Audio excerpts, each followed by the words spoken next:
Shalom Adonai Lehotornir, né? Paz do Senhor a todos do Face, né? Que é o pastor Eduardo Munhoz.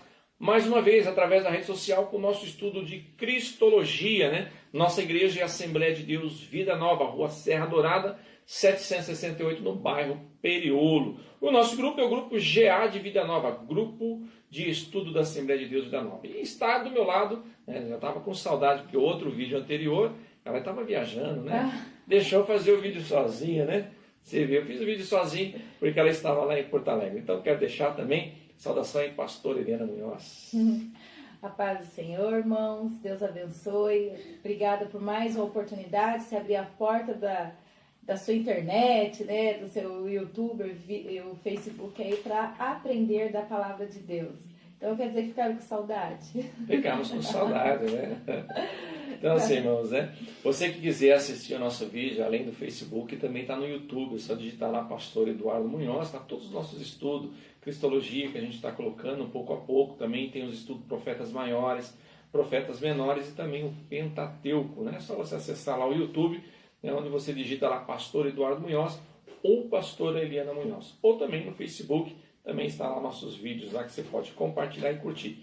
Inclusive, tem gente de Nova Jersey, né, lá em Estados Unidos, Madrid, Bilbao, Espanha também. Deus abençoe a todos. Colômbia e também até na África. Esse dia teve um pastor africano falando comigo, né? Tive que usar o Google Tradutor porque ele falava inglês e eu não entendo inglês, né? Sei um pouquinho só do hebraico só, mas inglês zero, né? Então eu apanhei um pouquinho. Mas os nossos vídeos estão à disposição. Hoje nós vamos estar falando sobre Jesus Cristo, o Deus homem. Pastora, pode ler para nós. Então, nós vamos estar falando aí, né, na Jesus Cristo, Deus homem, de uma união hipostática, né? Nós vamos iniciar com uma imagem, a qual você já deve estar vendo aí atrás de nós, né? Duas imagens. E você está se perguntando que imagens são essas, né? Os cristãos da igreja protestante tendem a sentir uma certa resistência em relação à arte sacra, tendo antipatia especial pelas imagens da igreja católica e os ícones da tradição ortodoxa oriental, né? Inclusive, falando das igrejas ortodoxas oriental, nós tivemos uma visita da Rússia aqui na nossa casa, onde ela estava nos mostrando as igrejas ortodoxas na Rússia, né? Algumas imagens das igrejas onde elas são muito detalhistas nessas mensagens por desenhos, né? A arquitetura dela, mosaico, onde eles frisam bastante. Eu acho muito bonito as igrejas antigas, assim, onde elas têm, como se diz assim, elas são igrejas históricas, né? Onde a gente vê ali toda a imagem, uma trajetória de Jesus. É interessante que nessas épocas o povo era leigo, não sabiam ler, né? Sim, eles não tinham estudo, né? Não tinham estudo eram nenhum. Analfabetos, né? Então, na época que não existiam essas divisões evangélicas que nós temos hoje, né? Era como se diz, todos eram cristãos, né? Acreditavam. E a igreja católica na época, ela fazia desenhos, né? Para simbolizar, para transmitir a palavra de Deus. E essa imagem, a qual o pastor vai estar explicando, é a mais interessante de todas, né? Diferente. Mais diferente. Isso é conhecido como arte sacra, né?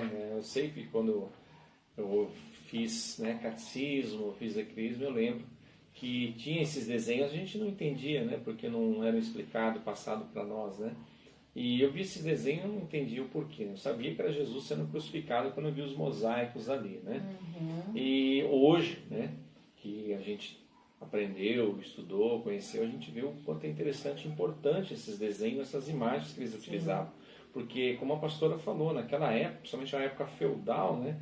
Na época tinha os reis ainda, as pessoas, o povo não tinha cultura, eles não estudavam, trabalhavam só na lavoura, então eles não tinham leitura. Quem tinha leitura eram os príncipes e reis, né? E também os papas e arcebispos e assim por diante. Então só a nobreza que era alfabetizado, né? O povo já não era. Então, assim, o que acontecia? A igreja, eles utilizavam o meio de evangelização através das pinturas.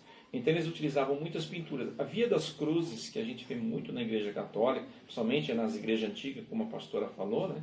A ortodoxa, então ela mantém os mosaicos, e esses mosaicos a gente vê desde quando Jesus foi condenado até a sua crucificação, o desenho, a imagem ali, né? E essa imagem, naquela época, não era uma imagem de idolatria como hoje, não.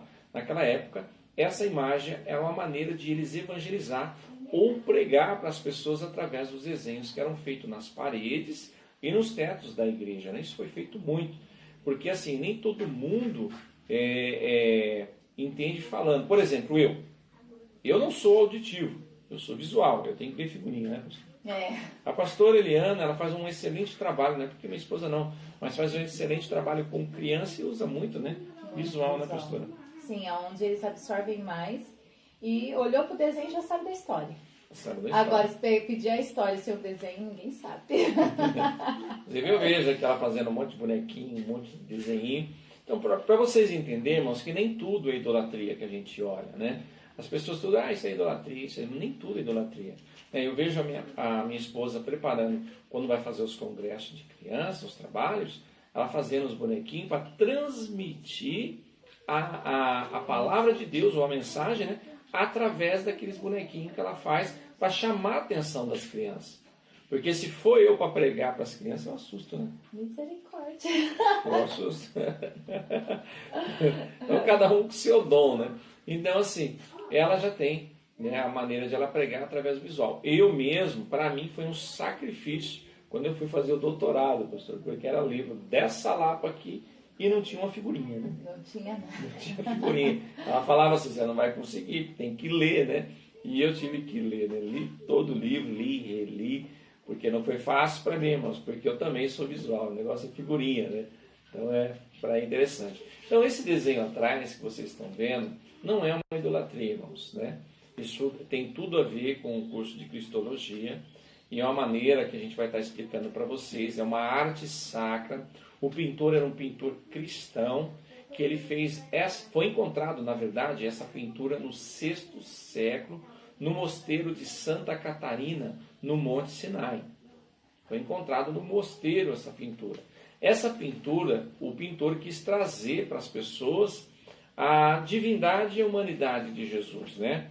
Por exemplo, a gente vai ver aqui atrás da pastora Eliana, vamos prestar atenção no rosto de Jesus, detalhes. Então você que está me assistindo, olha os detalhes do rosto. Por exemplo, o lado esquerdo aqui atrás da pastora Eliana, a gente vê a sobrancelha levantada, diferente da sobrancelha do lado direito atrás de mim. Você vai ver também o bigode que está diferente, a parte do rosto um pouquinho mais fundo, mais judiado, a barba, a tortura do nariz, o olho um pouquinho maior. Então vocês estão vendo a diferença, o cabelo. Então há uma diferença muito grande entre o lado esquerdo, que a gente está vendo aqui, para o lado direito. Eu mesmo, quando eu vi esses desenhos no livro de história, ou até mesmo na igreja, eu achava que o pintor não sabia fazer direito, pastor. Será que naquele filme Paixão de Cristo eles conseguiram transmitir isso em algum momento do filme? Verdade, né? Um detalhe assim. Será que teve algum momento assim da face dele? Porque até então a gente não repara detalhes, né? Quando se fala de Jesus, se ele foi homem, se a gente sabe que ele foi 100% homem, 100% Deus. Inclusive, depois a gente vai comentar isso daí em relação à face, hein, de Jesus. A gente vai estar falando isso, porque tem muitas pessoas que falam, inclusive esse desenho, se olhar esse desenho, você fala assim, não, mas Jesus era feio, né? Muita gente vai comentar isso, né, pastor? Como tem muita gente que prega nos púlpitos que Jesus era feio porque está na Bíblia, não é que está na Bíblia. Isaías falou, mas aí a gente vai ver qual hora que Isaías falou e o porquê de Isaías ter falado, né? Então vamos lá. Aqui, irmãos, a gente está vendo duas faces num corpo só do próprio Senhor Jesus Cristo. Então aqui a gente vê o lado esquerdo atrás da minha esposa, atrás da minha esposa, a parte humana de Jesus Cristo, porque Jesus ele foi 100% Deus e 100% homem. Então a parte humana atrás da minha esposa. E atrás de mim é o lado divino, né? Olha só. Atrás de mim, o lado direito, o lado divino de Jesus, né? A pureza de Jesus, né?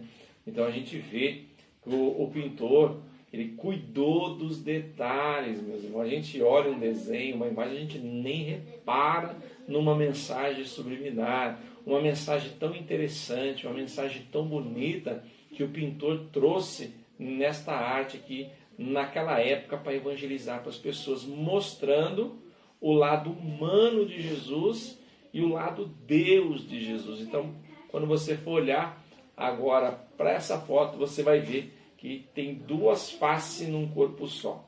100% Deus e 100% homem, né, pastor? Isso. Inclusive, nesse próximo desenho aqui, neste próximo desenho está separado.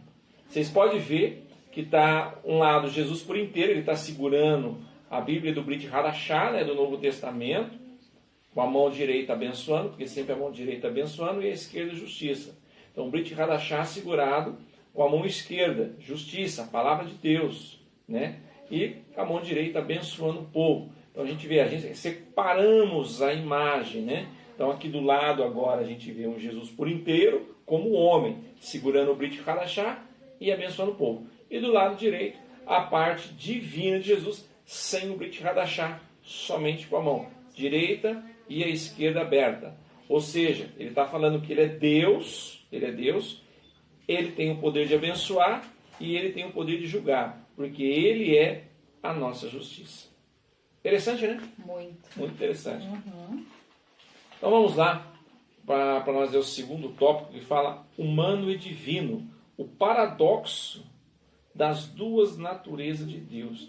Isso aconteceu na discussão que a gente falamos nos outros vídeos, no ano de 451, no concílio de Calcedônia, né, pastor? Sim, esse concílio aí é onde foi debatido com uns 320 bispos, né? Ou alguns dizem que é 520 ou 515 bispos, né? Então não tem um número correto assim. Alguns escritos dizem um tanto, outros dizem, mas enfim, né? Pelas idolatrias, pelas heresias que estavam se tendo, principalmente naquela época.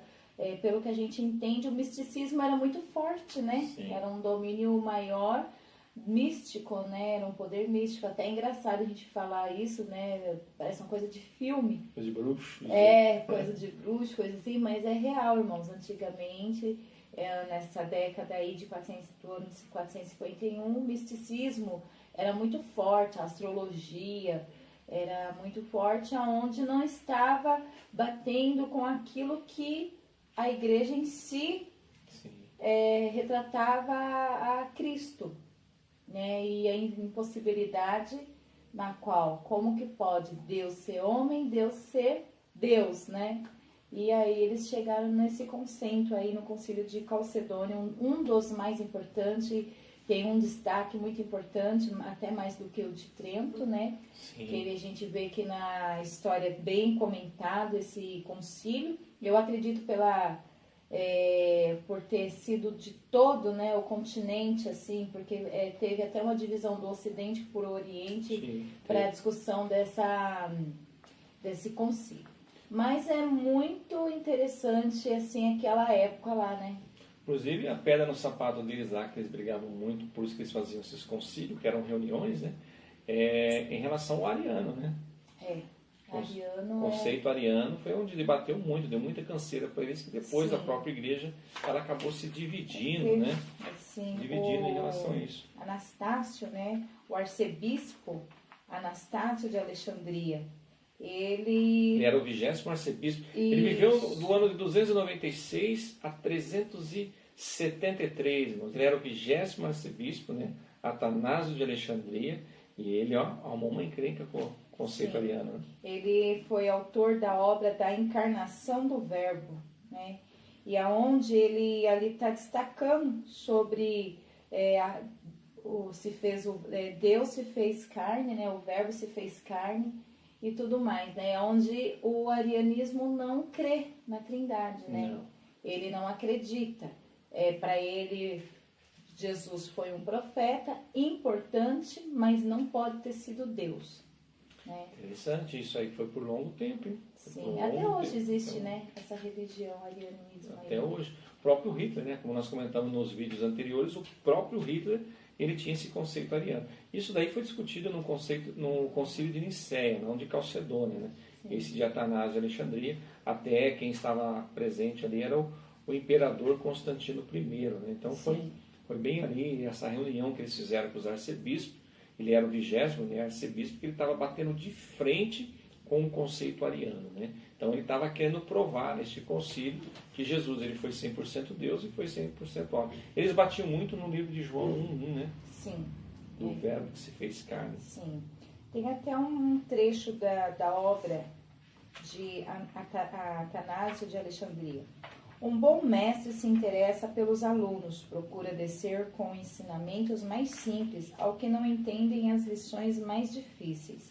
Assim também faz o Verbo de Deus, conforme Paulo, já que o mundo, com sua sabedoria, não chegou a conhecer a Deus, na sabedoria divina, aprove a Deus salvar os que creem pela loucura da sua mensagem, estando os homens desviados da contemplação divina, mergulhados em profundo abismo, com os olhos voltados para baixo, a procurarem Deus na criatura e nas coisas sensíveis, fabricando para si mesmo deuses de homens mortais e de demônios. E eis que o Verbo divino, filantropo e salvador, assume um corpo e vem viver como homem entre os homens. Atrai a si a percepção dos sentidos, para que pudessem conhecer a verdade e chegar ao Pai, os mesmos que situavam a Deus entre os seres corpóreos. Então, é interessante, né? A pastora estava falando sobre misticismo, né, bruxaria. Eu só quero esclarecer algo que também eu acho interessante. Eu estava explicando esses dias na igreja em relação a isso, a bruxaria na época da Santa Inquisição, né? A gente voltar aqui, só um parênteses que eu quero pôr na lição. Na época da Santa Inquisição, eu acho interessante, por quê? Porque as pessoas que eram contra, né, as ideias da Igreja Católica naquela época eram presos e torturados por heresia, eram considerados como hereges. Aí eles iam por meio de tortura, né? Eles eram torturados, essas pessoas que eram consideradas como hereges, porque não concordavam com o sistema da Igreja Católica naquela época. Aí, assim, eles pegavam um documento, pastor, e dizia assim: olha, se você confessar que você é bruxo ou bruxa, nós vamos te queimar na fogueira ou na forca. Se você falasse que não, então você era torturado aos poucos. Mas por que eles faziam isso? Pelo seguinte: se você assinasse o documento se considerando bruxo ou bruxa, então todos os seus bens, né, tudo que você tinha ali, iria para a igreja. A igreja tomava conta de tudo. Se caso você negasse ou morresse no meio das torturas, todos os seus bens iriam para o Estado. Então a igreja forçava de uma forma terrível, através de torturas, para que as pessoas assinassem esses tais documentos, né, dizendo que era bruxa ou bruxo, para morrer uma morte, entre aspas, né, mais rápido, que morrer na fogueira não era rápido, não, né? Mas imagina as torturas que eles passavam, né? Para então eles tomar posse dos bens daquelas pessoas, né? E é claro que no meio da tortura eles diziam que aí a pessoa ia sofrer menos no purgatório, né? Então ia sofrer menos no meio das purgas lá. Então é isso daí. Então vamos lá, voltando, a gente está falando, né, sobre a divindade de Cristo, sobre os concílios, né? A confusão que deu naquela época para provar a divindade de Cristo. Então eu quero pegar aqui, por exemplo, aqui no nosso livro, no 4.2, a revelação de Deus em Cristo, que diz assim, ó: o Deus do Antigo Testamento, por outro lado, é eterno e infinito, sem forma ou imagem visível, como a pastora leu agora há pouco. Então nosso Deus, ele é um Deus infinito. Então ele não tem uma imagem para que nós venhamos fazer e adorar. Então as pessoas queriam algo para poupar. Então eles faziam imagens conforme o seu gosto, né? A gente via os cananeus que faziam cachorros, qualquer tipo de animal, Astarote, Astar, né? Vários deuses, cada deus era para algo, né? Imagine, pastor, então ficava difícil para fazer um pedido. Imagina a fila de deuses que eles tinham na hora que eles iam fazer as preces deles, né? As orações, era tanto Deus, né? Até Deus para dor de barriga, acho que tinha um Deus para dor de barriga. Então eles faziam muito. Isso daí, infelizmente, a igreja acabou trazendo para ela esse tipo de idolatria em relação a isso. Então nós acreditamos num Deus invisível, que se tornou visível aos olhos do homem, como nós estamos aprendendo, através do Filho chamado Jesus Cristo. Aí, através de Jesus Cristo, Deus se tornou visível. Não o próprio Deus, né? Mas através do seu Filho, Jesus Cristo. Quem via o Filho, via o Pai também, né? Então, quando Moisés, o mais fiel dos seus servos, implorou ver sua face, Deus respondeu com as palavras terríveis: não poderá ter a minha face, ou ver a minha face, porquanto homem nenhum verá a minha face e viverá. Livro de Shemot 33:20, ou Êxodo 33:20. Pastora, aí eu entro em confusão aqui, pastor. Você vai me explicar isso aí. Você vai me explicar que eu não estou entendendo. Ninguém vê a face de Deus. Aí a gente canta aqueles hinos. Senhor, quero ver a tua face. Como é você que canta mais na igreja? Deixa eu ver a tua face. Mostra-me tua glória, tua glória, tua face. Quero te ver face a face. Aí as pessoas, irmãos, eu estou vendo Deus aqui na igreja. Espera aí. Aí parafuso. Aqui não fala que quem vê Deus morre.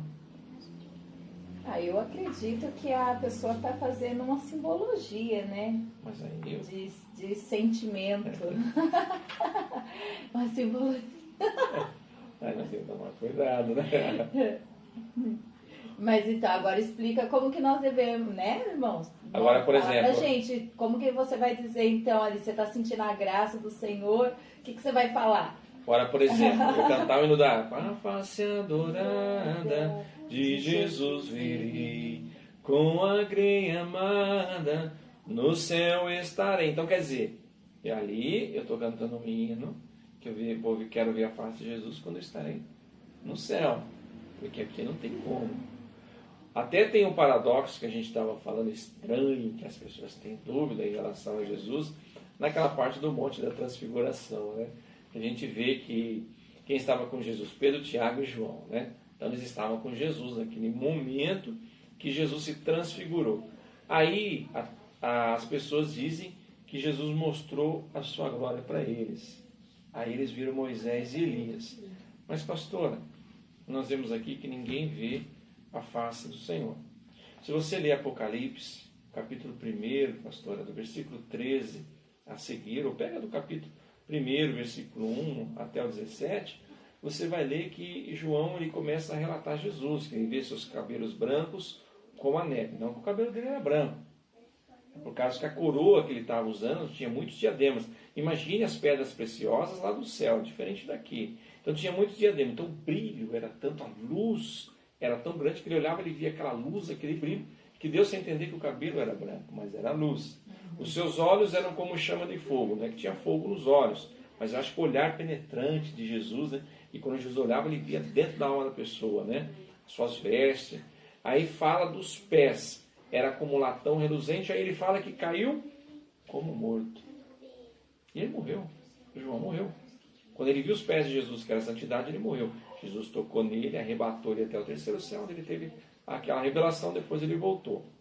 Então, ele viu Jesus em glória e morreu. Então, no Monte da Transfiguração, pastor, que eu acho interessante, que Moisés e Elias, porque se você pegar, acho que é Lucas 16, 19, vai falar, pastora, que não há como as pessoas que estão no abismo, né, ou no Hades, se comunicar com as pessoas que estão na terra, ou passar para o seio de Abraão, como as pessoas estavam no seio de Abraão, passar para o Hades. Porque é um grande abismo entre o céu, né, e o inferno. Então não tem como. Aí muitas pessoas falam, não, mas Moisés e Elias vieram com Jesus e viram Jesus embora. Não é verdade? Sim. Então vamos lá. Nesse versículo, se você prestar atenção no contexto, Pedro, Tiago e João quiseram fazer cabanas para Moisés e Elias. E eles não queriam voltar mais. Por eles ficavam ali. Irmãos, sabe por quê? Porque quem é arrebatado no céu não quer voltar mais. Voltar, mas nem a pau mesmo. Não. Prefiro ficar lá. Então, assim, Eles foram, irmãos, arrebatados no paraíso. Lá eles viram Moisés e Elias. A Bíblia deixa bem claro que não tem contatos mortos com os vivos. Mas Jesus mostrou muitas vezes na sua palavra que ele tem poder de arrebatar a pessoa e mostrar o sobrenatural e trazê-la de volta. A gente vimos João na ilha de Patmos. A gente viu Paulo quando escreve a sua segunda carta a Coríntios, no capítulo 12, 2, que também foi arrebatado até o terceiro céu. Então, provavelmente, Pedro, Tiago e João subiu até o paraíso, viu Jesus em glória e viu Moisés e Elias ali. Privilégio, hein? Privilégio. Então, Jesus mostrou a sua divindade para eles, né, em um lugar eterno que ali ele estava. Então, não tem, né, pastor? Não tem como a gente ver a face de Deus, né? De Mas Deus. agora, né, acredito que muitos ficaram curiosos, né? Mas e quando você está no culto, você diz que sente a presença, você diz assim, quando você manifesta a sua adoração dessa forma, então está errado, pastor? Sim, porque assim, a gente sente a presença do Espírito Santo, porque assim, o Espírito Santo ele foi deixado, né, que ele é o nosso Consolador, então ele foi deixado aqui na Terra, né, para nos guiar, para nos orientar, né, e nos convencer do pecado. Então nós sentimos a presença do Espírito Santo de Deus, terceira pessoa da Trindade. Então assim, o que a gente pede para o Senhor, derrama a sua unção sobre a sua igreja, né, manifesta a sua unção, né, a sua glória. É claro que mesmo a gente falando a sua glória, imagine se Deus se manifestar a sua glória, nós estamos mortos. Porque se você pegar Isaías, quando ele vê os serafins, ele fala que os serafins tinham 6 asas. Isso porque os serafins é o maior na categoria angelical. E ele com 2 asas cobriu o rosto porque ele não podia olhar para Deus. Com outra, as 2 asas cobriu os pés, porque pés é santidade, e com 2 voava. E ele falava constantemente, Kadosh, Kadosh, Kadosh. Kadosh Adonai Tsavaot, ou seja, santo, santo, santo, santo é o Senhor dos Exércitos. Então, se nem os serafins viam, imagine o ser humano falar, derrama sua glória. É claro que a emoção, as pessoas falam na emoção, as pessoas no auge, né, da pregação, eles falam isso, e é claro que não se pode. O que a gente vê é a manifestação do Espírito Santo. E com a manifestação do Espírito Santo, pastor, então aonde é distribuído dons espirituais. Aí tem vários dons, a gente se alegra, né, fica feliz e acontece milagres e prodígios. Então vamos lá, Hebreus, pastor, tem um assunto muito importante, Hebreus 1 e 3, que diz aqui. Havendo Deus antigamente falado muitas vezes e de muitas maneiras aos pais, pelos profetas, a nós falou-nos nestes últimos dias pelos filhos. Hebreus 1:1. Que é o resplendor da sua glória e a expressa imagem da sua pessoa. Hebreus 1:3. Então aqui a gente vê claramente que antes o Senhor falava com o povo através dos profetas. Hoje, hoje não, hoje é através da fé mesmo, né? Mas na época dos apóstolos, o próprio Filho desceu na terra, né? O próprio Jesus encarnado, o próprio Verbo, então ele falou pessoalmente, imaginem, que privilégio, né? Sim. O próprio Deus ali com o povo, lado a lado. Imagina, eu acho que eu não ia sair de perto, acho que eu ia fazer igual o João, né? Eu ia sempre estar lá colado em Jesus, não queria saber, né, de outra coisa, eu queria estar ali, né? Hoje nós vivemos pela fé, hoje nós não vimos Jesus, mas nós cremos na sua palavra, e é através do Espírito Santo que tem nos convencido do nosso pecado e tem nos ajudado, né, auxiliado todos os momentos que nós vamos orar, porque a Bíblia fala que nós não sabemos orar. Verdade. Quem intercede com gemidos inexprimíveis é o Espírito Santo diante de Deus. Pega as nossas orações toda torta, né? Nossa. Toda bagunçada e leva até o trono de Deus. Nós tentamos, mas ainda está errado. Então, também tem aqui, onde fala Lucas 10, 23 e 24, pastor. Bem-aventurados os olhos que veem os que vos vedes, pois vos digo que muitos profetas e reis desejaram ver o que vos vede, e não ouviram, e ouvir o que ouvis, e não ouviram. Então aqui é o próprio Jesus falando, né? Porque quantos reis que desejaram, quantos profetas. Imagina Isaías, quando ele profetizou para o povo, a visão que ele teve. Imagine a vontade de ele ver Jesus pessoalmente ali, Então, quantos, né, que ficaram ali na esperança, através das profecias dos profetas, ficaram na esperança de Jesus surgir na época deles, e eles pudessem contemplar e ver Jesus pessoalmente, e não alcançaram isso, né? Os apóstolos e todo o povo judeu daquela época que alcançou. Nós vamos alcançar um dia, que está bem próximo, que é o arrebatamento da igreja, né, pastora? Sim. Também aqui, podemos lembrar as palavras de Paulo contra os idólatras, homens orgulhosos, que esqueceram-se da verdade e mudaram a glória de Deus incorruptível em semelhança da imagem de homem corruptível, de aves, de quadrúpedes e de répteis. Romanos 1:23. Então aqui o que eu acho interessante é que Paulo está falando como o ser humano caiu, né? Como ele acabou se afundando em heresia, se afundando em idolatria. Pensa, uma pessoa, uma própria pessoa, é a mesma coisa, pastor, se eu pegar um argila agora, eu que gosto de fazer coisa com massa, né? Eu pegar e fazer um boneco lá, inventar um boneco e falar, esse boneco agora é santo, ele faz milagre, e pôr um boneco que eu fiz, que não vale de nada, que se cair no chão quebra. Eu pegar um boneco daquilo lá e falar e colocar como Deus e começar a fazer orações, petições para ele. Então, assim, o ser humano queria alguma coisa que ele pudesse poupar. Só que eu falo uma coisa, pastor. Hoje o evangélico também não está assim? Está corruptível. Nós está transformando o nosso Deus, né, esse a qual a gente está aprendendo hoje, em um ser corruptível. Tem que poupar, né? Hoje, para muitas igrejas, a pessoa acreditar tem que poupar. Eu tenho que ter uma rosa ungida para me saber que a minha casa... Tem que ter esse copo aqui, né, que ele representa a minha fé. Eu tenho que tomar uma água ungida. Por exemplo, se eu for em Israel e trazer uma água lá do Jordão e falar para a pessoa assim, se você beber essa água, você vai ser curada. Se eu vender, eu ganho dinheiro.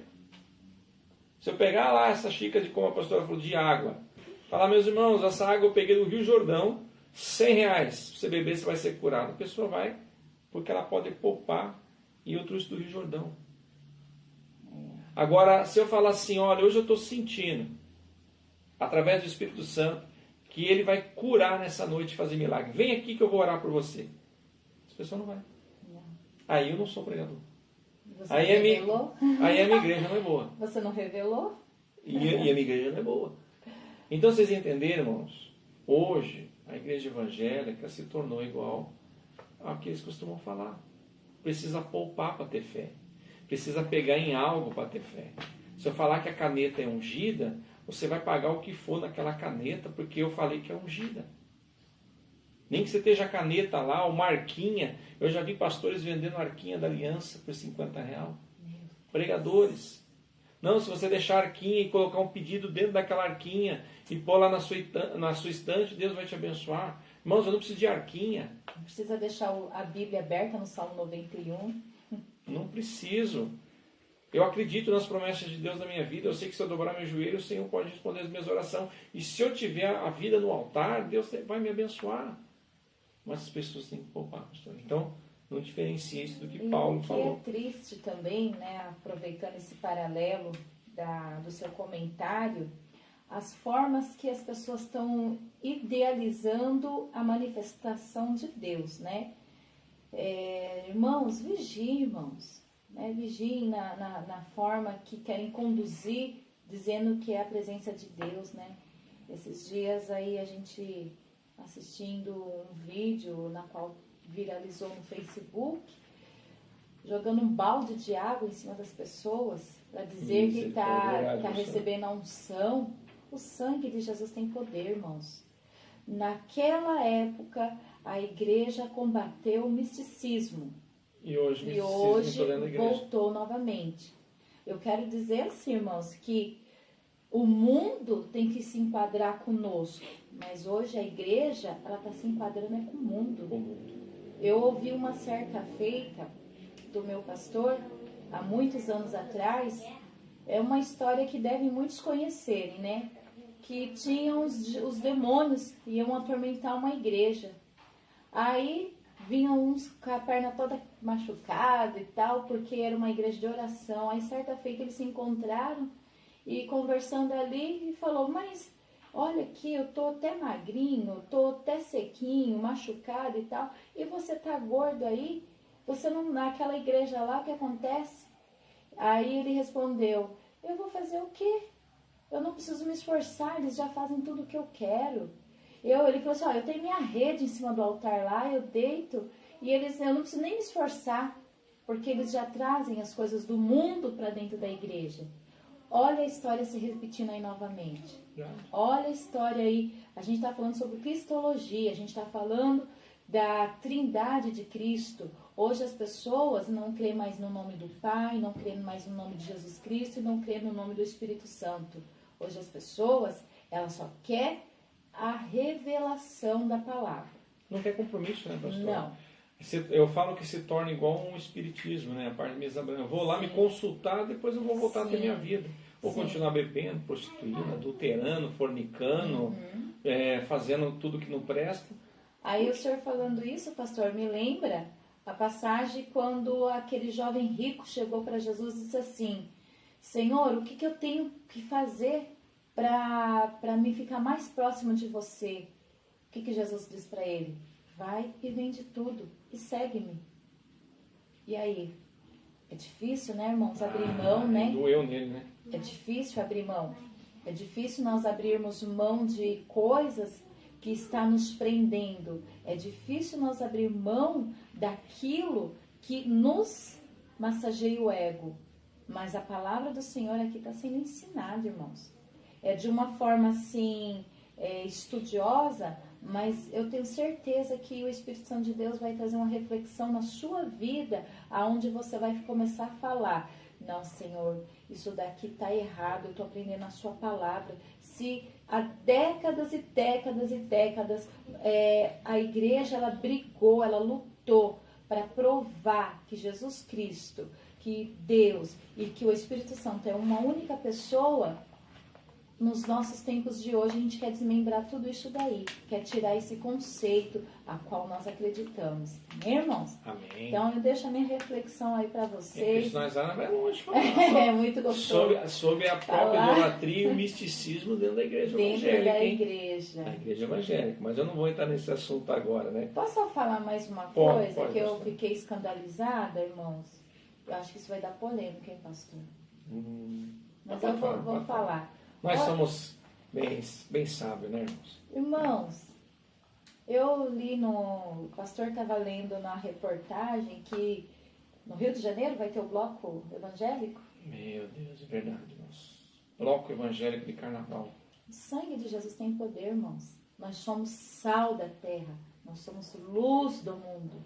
Nós somos a diferença nesta terra. Nós somos peregrinos dessa terra. Que comunhão tem a luz com as trevas. É para ganhar as pessoas. Irmãos, hoje dentro da própria igreja, não ganha nem o crente.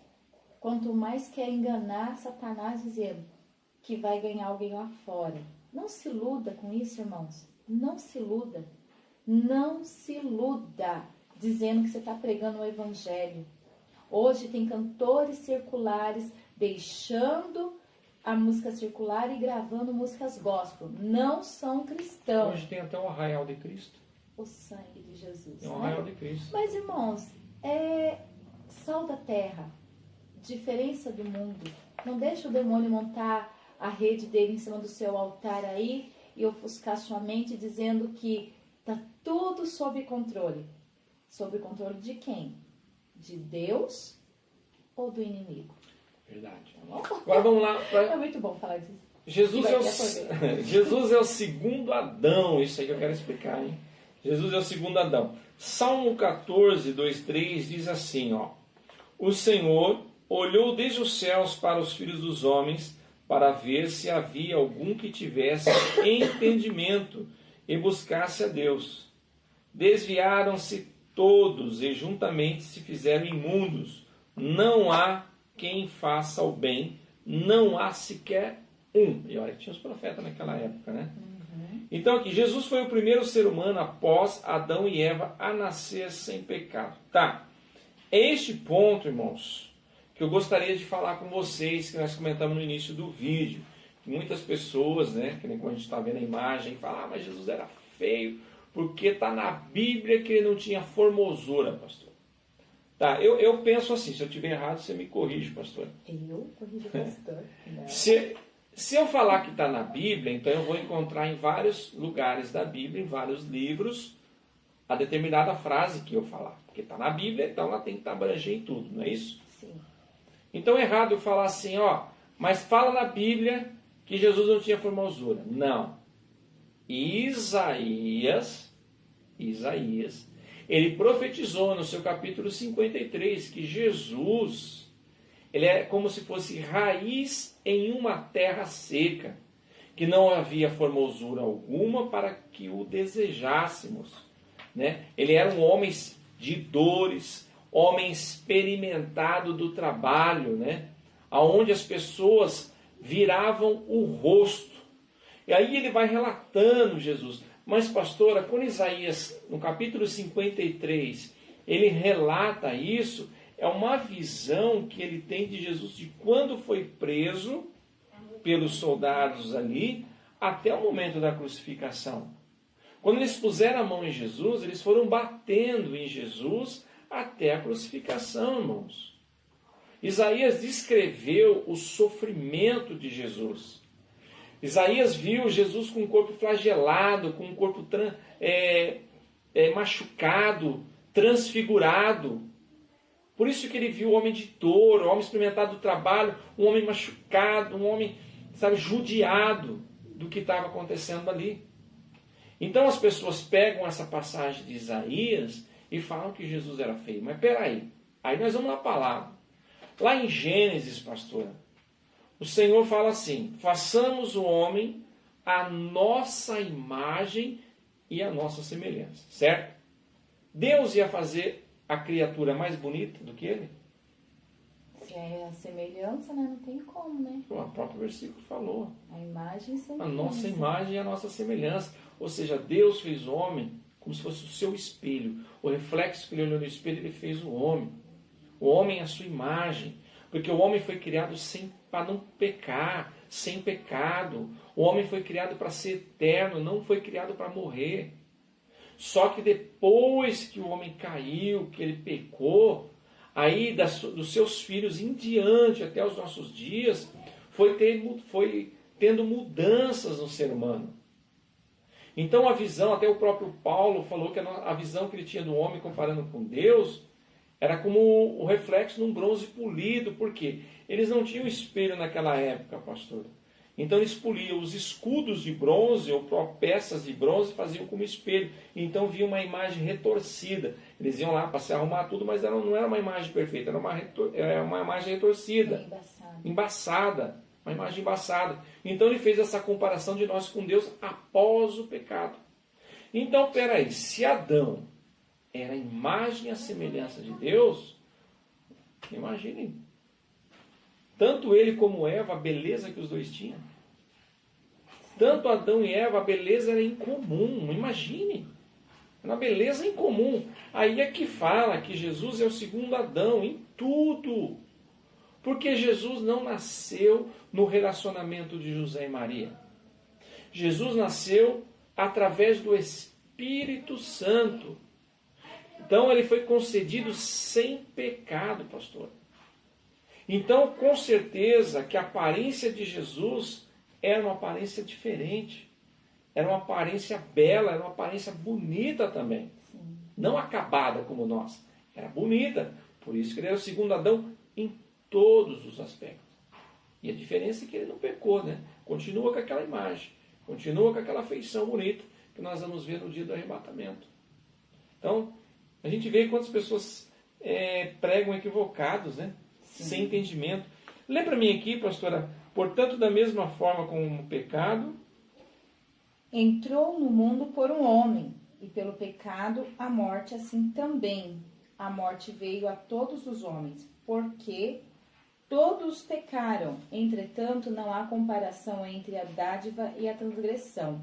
Pois se muitos morreram por causa da transgressão de um só, muito mais a graça de Deus, isto é, a dádiva pela graça de um só homem, Jesus Cristo transformou para muitos. Romanos 5, 12 e 15. Então aqui Paulo, quando escreve à igreja de Roma, no seu capítulo 5, 12 e 15, então ele relata, né, falando que por um homem entrou o pecado no mundo, agora por um homem também vai entrar a salvação, que é através de Jesus Cristo. Né? Glória a Deus. Né? Também aqui vamos ler o ministério mediador de Cristo. Né? Ministério mediador de Cristo. Lê para mim Colossenses 1, 19 e 22.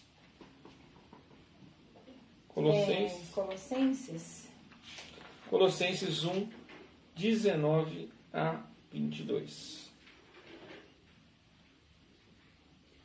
Porque foi do agrado do Pai que toda a plenitude nele habitasse, e que, havendo por ele feito a paz pelo sangue da sua cruz, por meio dele reconciliasse consigo mesmo todas as coisas, tanto as que estão na terra como as que estão no céu.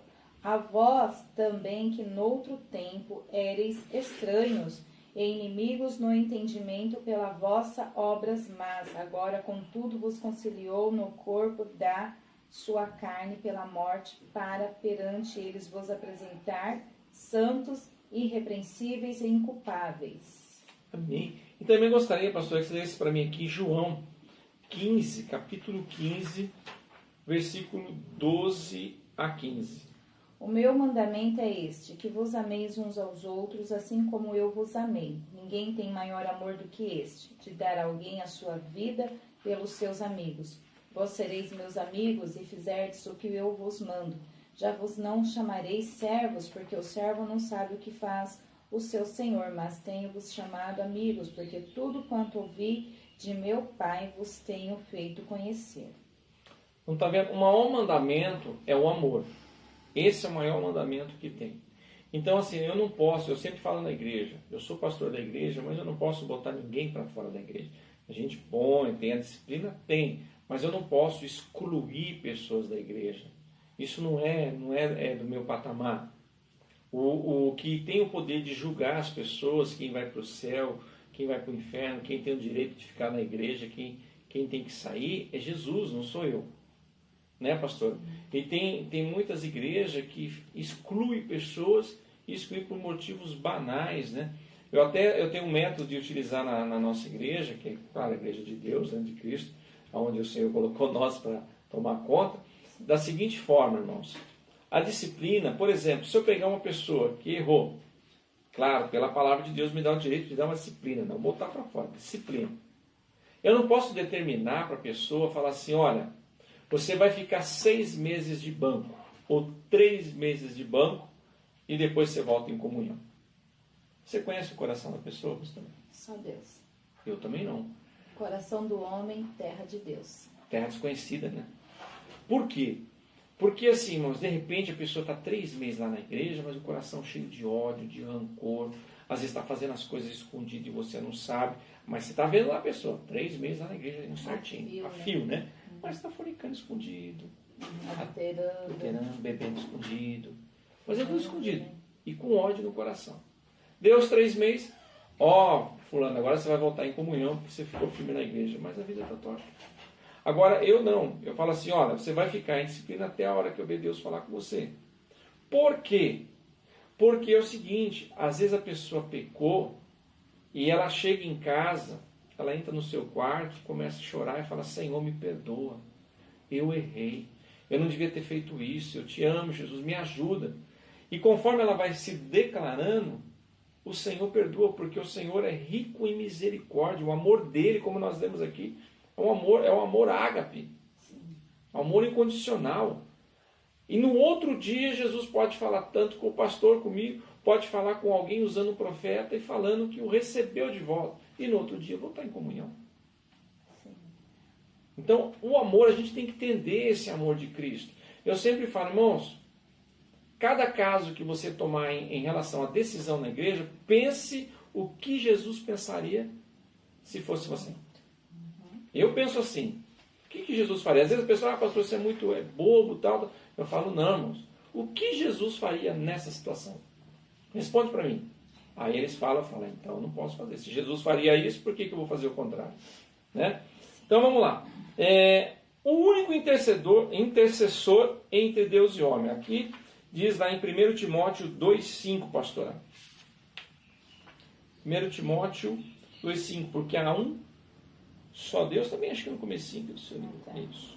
Porque há um só Deus e um só mediador entre Deus e os homens, Jesus Cristo, homem. E em nenhum outro há salvação, porque também debaixo do céu nenhum outro nome há, dado entre os homens, pelo qual devamos ser salvos. Então não há ninguém. Entre Deus e o homem só existe Jesus Cristo. Não adianta você pedir para fulano, ciclano, não tem ninguém. É Jesus Cristo. Para nós finalizarmos, aqui diz também na primeira epístola de Pedro, capítulo 2, versículos 5 a 9. Lê para mim, pastora, fazendo um favor. Vós também, como pedras vivas, sois edificados casa espiritual e sacerdócio santo, para oferecer sacrifícios espirituais agradáveis a Deus por Jesus Cristo. Mas vós sois a geração eleita, o sacerdote real, a nação santa, o povo adquirido, para que anuncieis as virtudes daquele que vos chamou das trevas para a sua maravilhosa luz. Geração eleita e sacerdócio santo, né? Ou seja, irmãos, aqui eu acho interessante porque às vezes as pessoas se penduram no pastor, né? Pastor, ora por mim, pastor, faz por mim, pastor, se o pastor orar por mim, as coisas vão acontecer. Não. Aqui a gente vê claro que Pedro está dizendo na sua primeira epístola que você é um sacerdócio santo. Você é um ministro do Evangelho, embaixador de Cristo. Então você é a geração eleita do Senhor Jesus. Você pode interceder, você pode orar, porque Deus também vai responder às suas orações. Você é importante para Ele, não é só o pastor. O pastor a gente tem que respeitar porque ele é um anjo da igreja. Mas você também tem autoridade através do Espírito Santo de poder estar fazendo a obra de Deus, de poder estar intercedendo pelas pessoas, de poder estar orando pelas pessoas. Faça a sua parte. Não dependa somente do pastor. O pastor está ali para auxiliar, o pastor está para ensinar, para ajudar. Mas você também é o sacerdócio santo. Amém? Então eu quero agradecer a todos, né, que tiveram paciência de mais uma vez estar vendo, né, os nossos vídeos que a gente está postando. Um vídeo humilde, né? Mas nós temos se alegrado muito em poder dividir um pouco do nosso conhecimento com vocês aí em casa. Então, Deus abençoe, um grande abraço do seu pastor Eduardo Munhoz, a nossa igreja, mais uma vez, Assembleia de Deus Vida Nova. Nós somos do grupo GEAD, grupo de estudo da Assembleia de Deus Vida Nova. A rua fica a rua Serra Dourada, 768, bairro Periolo. Os dias de estudo toda sexta-feira, das 20 às 22 horas. Pastor Helena. Deus abençoe, a paz do Senhor. Fiquem com Deus. Que Deus venha nos